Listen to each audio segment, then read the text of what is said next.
Welcome back. In this session, we take a look at childhood and youth studies. And I am joined by Mimi Tatlow-Golden and Naomi Holford. Mimi, you are the chair of E102, Introduction to Childhood Studies and Child Psychology. And Naomi, you're a lecturer in childhood and youth studies and you're on the module team for E212. Codes that I'm sure students will get increasingly familiar with. So thank you for joining us today. And I wondered if we could just start with a bit of an overview of the qualification. Sure. So, I mean, childhood and youth studies, as you probably gather from the title, it's quite a broad degree, really. It goes from childhood from age 0 up to 18 and even beyond, really. And it's really about children's experiences, children's lives across the world. So we look at it from a kind of range of different subjects. So, for instance, Mimi will talk a little bit about psychology. We also have other kind of social sciences coming in there, which, you know, people find out more as they go through. So we start off with like quite a broad introduction. Again, we'll talk about that. Then at level 2, you know, you get a bit of a more of a chance to go deeper into different subjects. And then at level 3, we've got again more kind of detailed, more in-depth stuff, and you really start to think about how we find out about childhood, how we understand childhood, research, and things like that. And it's really for anyone who's interested in children. A lot of our students are maybe thinking about working with children, or they already work with children, and you know they want to kind of get further on in their career, get a qualification. And then there's some people who want to understand more about their own children, or they just want to find out more. So we have quite a range of people. So really broad range of people taking this, and it's obviously aimed at a broad range as well. I mean, it sounds obvious, but what are students going to study within this sort of whole area? Is it as obvious as it sounds? Is it as obvious as it sounds? Probably not, to be honest. I think a lot of the time people say to me, oh, so do you study childhood development? Yeah. And I think that's something that people are really familiar with, the idea that like there's stages that children go through and what you might expect to, and that's part of what we do, and particularly in the child psychology sections. We also really look at life from a child's perspective, I suppose. So the idea that, children have their own choices, make their own decisions about things, the way that they kind of shape the world around them and the ways that they have different experiences across the world, maybe looking a little bit as to kind of like how things have changed over history. Is that what you'd agree with that? Absolutely, yeah. And so there's that sense that we want to understand what children's lives and experiences are. And I think those of us who work with them or are interested in children want to think about how well they're doing and are they well in themselves. And that's always about understanding a child, but also to understand the child, you have to understand everything that's around them. So it's not just about, are they meeting their milestones or things like that, which obviously matter to some degree, but it's also about what kind of a world have we created for children to live in and grow up in. And so that's why I love this whole qualification, because it brings people into understanding that there are things that are quite individual to development, but there's also the whole sort of world that surrounds a child, whether it's their school, their parents, their country, the broader environment that they live in. And that's where the other disciplines like sociology and anthropology that all feed into childhood studies can really help us to get a much more rounded idea of children and their lives. Yeah. And also very important in terms of youth, because as you're saying, it's sort of that whole perspective, and I guess that different way of looking at the world and the societal issues and the personal things that are happening internally. Yeah. So if I was going to give an example, I think I'd say, I think a lot of people who have children or work with children these days are thinking, oh, I'm really worried about them and their phones, right? And are their phones giving them mental health difficulties? Are their phones causing cyberbullying to happen to them? Are their phones causing them to lack sleep? Are there, and all of these issues.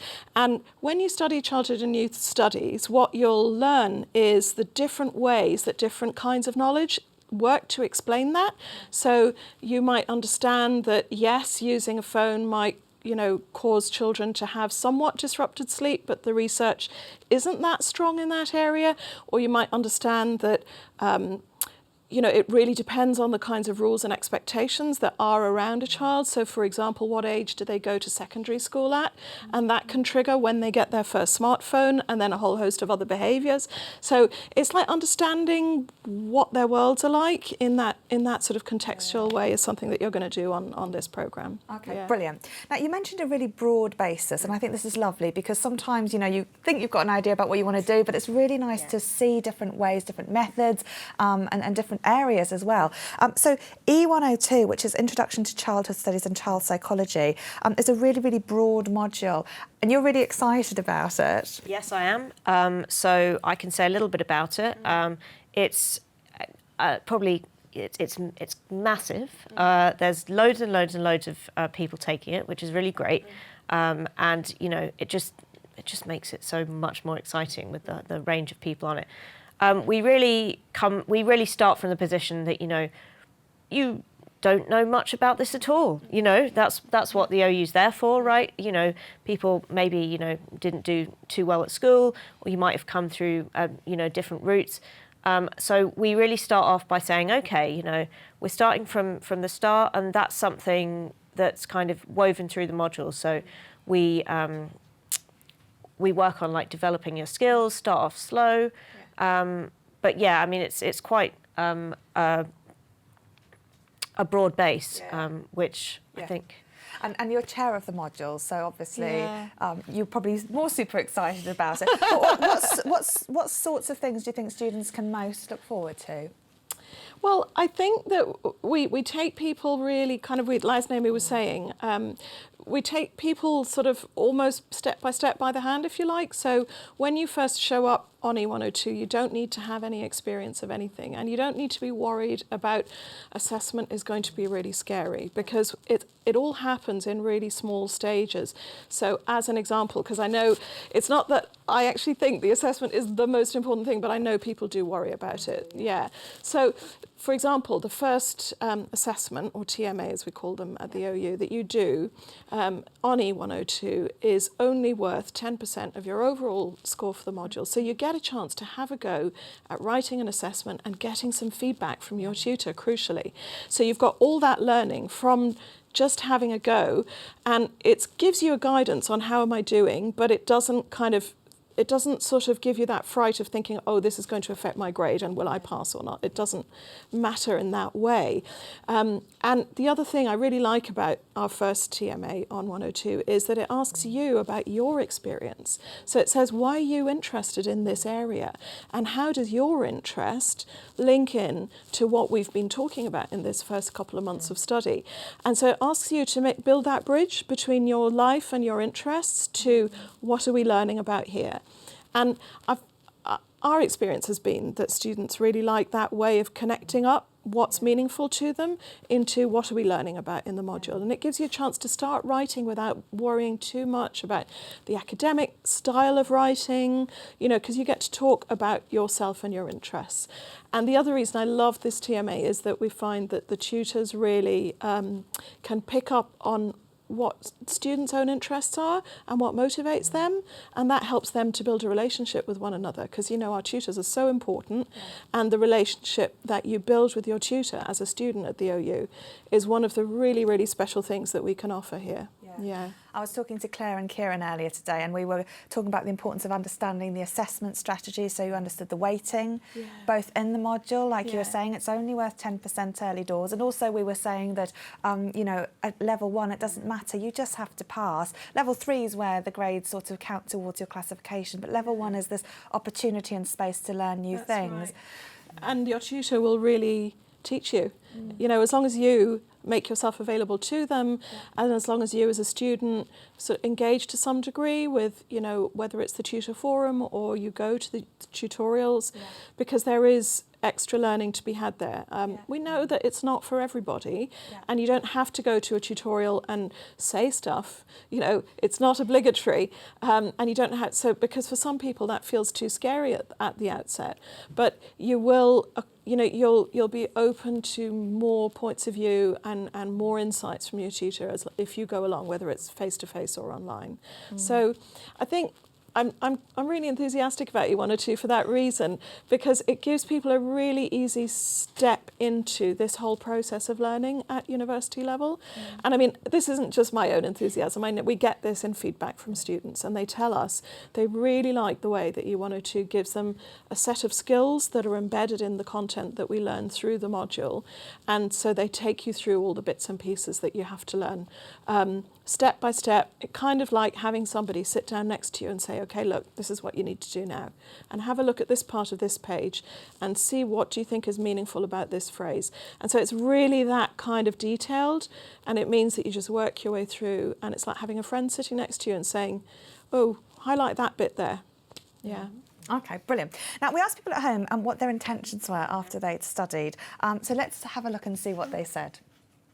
So to teachers, the key thing that's coming through here, but there's some specific ideas like being a play therapist, coaching, masters, continuing studies to find a job, becoming a teacher, doctorate to relax, child psychology, career change counselling, and various other things as well, different options to relax, which I think is a really good thing. Impressed. Hopefully you can do that really a little impressed. bit in the middle as well. So there are lots of different ideas. What are people talking about at home, HJ?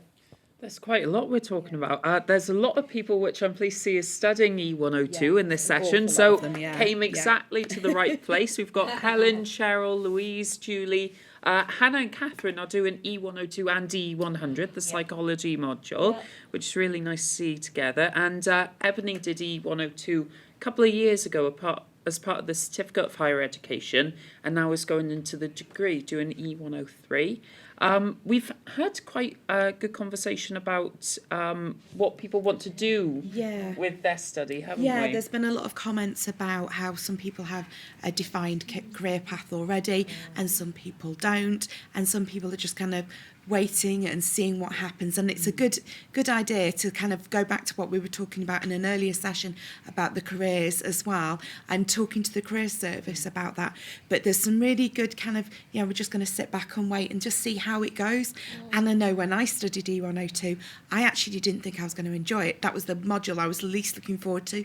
And out of the modules that I did at level 1, it's the one I enjoyed the most. I absolutely loved it, and it set me on a different path to what I thought I was going to go down. So, I think it is good just to sit back and wait. Yeah. That's brilliant. So E102, I mean, I just want to unpick a little bit because it's childhood studies and also child psychology. And you mentioned about what people might expect, that developmental thing, which is very closely linked to ideas around psychology. Can you tell us a little bit about the difference between the two areas and I guess what each discipline area is mainly concerned with? Yeah, I mean, I'll do my best. I think one thing to say at the start is that, they're not totally detached, right? They're both ways that slightly different ways of looking at children and their lives that both contribute to kind of understanding children and childhood better. But so I guess psychology is slightly more focused on the individual child, so thinking about, what's inside their mind, what's going on for them as an individual, while also, of course, thinking about how they interact with other people, and that's all related, and looking at how they develop, the different kinds of maybe attachments that they have in their lives and how that affects their growth and their development. And childhood studies is really looking at what Mimi said earlier, that environment around them. So really thinking about the kind of social cultures that they have, the kind of relationships and friendships that they have, how really living in different parts of the world, inequalities and things like that, how those kind of really bigger environmental factors affect them as well. So yeah, I guess childhood studies is broader in some ways, looking outwards. Yeah, so the psychology, I guess, is thinking about how they're developing and growing and learning as well as a sort of key area as well. And then you've mentioned a lot of those sort of social aspects that we touched on about different parts of the world, different ideas about where parameters lie, for example.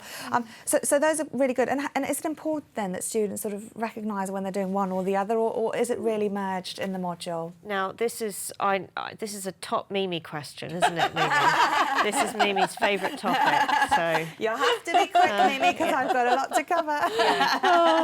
Yeah, there are Is it sometimes it is, sometimes the it isn't. academics, on the sort of academic world, some people like to kind of have it out about, is it better to think in this way or this way about children? I think it's much more interesting to think about, I've got this question to understand about children. What are the tools that are useful for me to be able to explain it? So is psychology useful for this? Do I want to understand how they're growing? Or is it more useful for me to take a sociological point of view, so to understand how is society built and how are the power structures effective at the moment? So if I was to take, can I give you an example? So if you think about Greta Thunberg at the moment, right? So she's really been in the news this week. And I've seen a lot of commentary on social media with people saying, she's too young to be doing this. And look at her, she's really vulnerable. And her parents aren't looking after her properly. And other people who take a very different point of view to say, isn't this amazing that a young person can be an activist and actually, create extraordinary activism, at least, if not change yet, across the world. And so if you wanted to understand and sort of think, what's the right answer to this? You could use both child psychology and think about children's development and think about at what ages are they able to understand certain things. And child psychology would tell you, but by the time they're Greta's age, so 16, they're well able to understand the implications of what they're doing. And then childhood studies would come at it from a rights point of view, probably, and think about, what are children's rights? And children's rights, according to the UN, the United Nations Convention on the Rights of the Child, are that children have a right to be heard and to have their best interests looked after by the world which we've built as adults for them to live in. And so probably if you took a child psychology and a childhood studies point of view, you would think, she's well able for this. But then you might think, there's the mental health angle. Yeah. And is she doing okay in herself? Yeah. And that's a very personal decision for her family to make. But the idea that it's wrong for a child to be on the world stage is something that both child psychology and childhood studies would say, actually, we don't agree with that, and here's the evidence. Yeah. So I guess one of the things that you're saying is that there are all these different perspectives because things don't always happen in a vacuum. It's not always possible to take a person out of that situated context. Yeah. Because you've got history, geography, so many more things than just what's happening internally and externally within the social world of that person. That's absolutely right. Yeah. Okay. Now, you have these different perspectives within the module, and I think this is one of the things that's, very nice about the OU is they're sort of things are drawn together in ways that may not be clear. All of these huge range of topic areas are sort of bound by these perspectives. And for students at level 1, that can be quite confusing because they may not have encountered such an idea before. So what are the perspectives and how are they helpful in drawing together such diverse themes? Okay, so I suppose I'm not sorry. No, that's fine. Because what I've heard is that in E102 they've got these different sort of perspectives and things like, you've mentioned the development and like a rounded view of children and again the way that adults' worlds differ from children's worlds as well. So those perspectives, I guess, offer different sort of standpoints, don't they, of how we're looking at a given situation, and they offer different stuff within them depending on who's doing the looking, who's asking the question and whose concern it is. But I think that's what this entire programme of study can offer you, is the opportunity to engage. And it's one of the things that's really unusual about it. There are very few opportunities at any university, whether it's online or, in the physical world, where you get the chance to encounter these different ways of thinking about children and children's lives.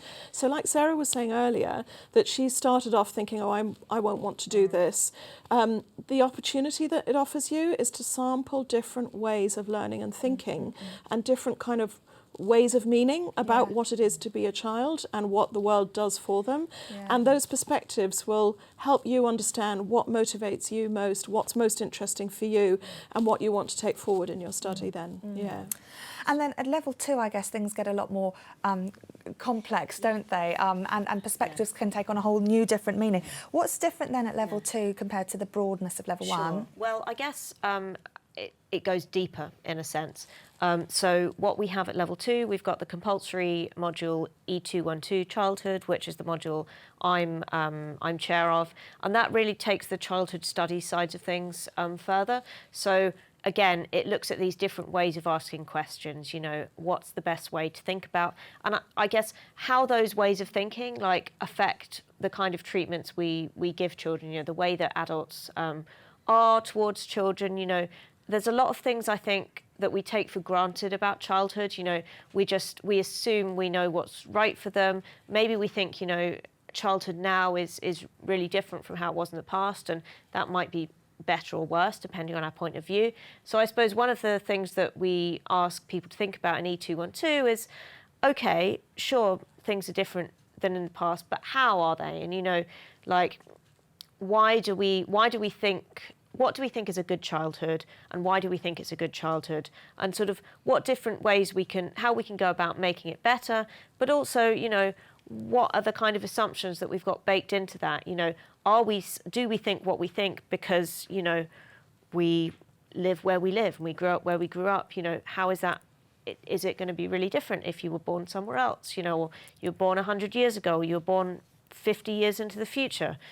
We don't do too much on that, obviously, because we don't have that technology yet. But yeah, so it's looking into a much broader kind of just looking into those different areas of childhood more. And then we also have the optional modules. So we have E219, which is Psychology of Childhood and Youth. And so, again, that's taking the psychological side into much more detail.